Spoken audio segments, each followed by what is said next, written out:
Meredith Gorman here in the Nesson studio, joined by our favorite Bruins color analyst, Andy Brickley. Brick, you're in New York on this beautiful Thursday. The Bees are playing the Rangers tonight, and they've won 9 of their first 10 games of the season. Things have been clicking, to say the least, right now. What do you think is the main reason they're getting such success and off to such a strong start this season? Well, it's got to be the offense. I think the change in philosophy and a little bit more freedom to play a risk-reward kind of game. The players have really bought in on that. They're enjoying it. When you get results, that feeling really carries over through the room from player to player. They're getting quality goaltending, particularly from tonight's starter, Linus Ullmark, who will have the net now with the injury of Jeremy Swayman. But there's a sense in that locker room, and it was evident the other night, Tuesday in Pittsburgh, was they're never out of a hockey game because they're scoring goals. And I think that's really what jumps out at you when you watch these Bruins play. They're still strong defensively. Their penalty killing's really good. They gave up 5 the other night, still found a way to win a hockey game. So that's going to have to be better against the Rangers tonight. But it's the offense really that gets your attention. For sure. Now, on the downside, not to shift the mood, but like you said before, we've seen a couple injuries hit the team. Jeremy Swayman as one of them, and Derek Forbort, 2 of the latest. Do you anticipate either of them to be back soon? Well, the phrase we're hearing, Meredith, is week to week. They've left New York. They've gone back to Boston for further evaluation.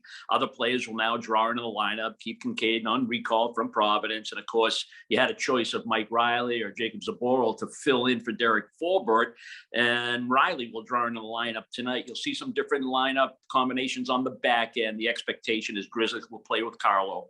Lindholm will play with Clifton. And that means that Strawman will be on the right side with Mike Riley. So we'll look for that tonight. But this is a great opportunity for that next guy up. Mike Riley's been waiting to get an opportunity. He's had to deal with the waiver situation, the send down. All that stuff can affect you mentally, emotionally, but he's a good veteran who wants this opportunity. And he is one of these guys on the back end that loves the idea of getting involved in the offense. That's right. And all right. There's one guy who Bruins fans are really looking forward to seeing back on the ice. That's Charlie McAvoy. Now, there's reports that he was out on the ice for an extended period of time this morning. When can Bruins fans expect to see Charlie make his season debut after that offseason shoulder surgery? Now, do you think it'll be relatively soon and ahead of schedule like we're hearing? I do. If next week is ahead of schedule, then yes, I'm in that camp.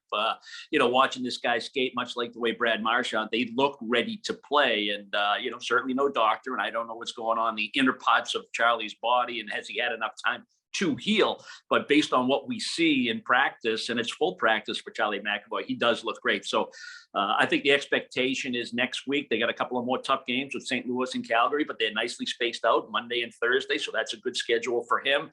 My expectation is that's when you will see him. He's on this trip. He's getting his work in. He's getting the work in off the ice, during the games after he does part with the morning skate and with practices when they do practice in between games. So he's very close. And again, expectation next week. Well, hopefully the Bruins can keep their streak rolling tonight in New York. Thanks so much for your time, Brick, and have fun at the game. Oh, guaranteed. Thanks, Meredith.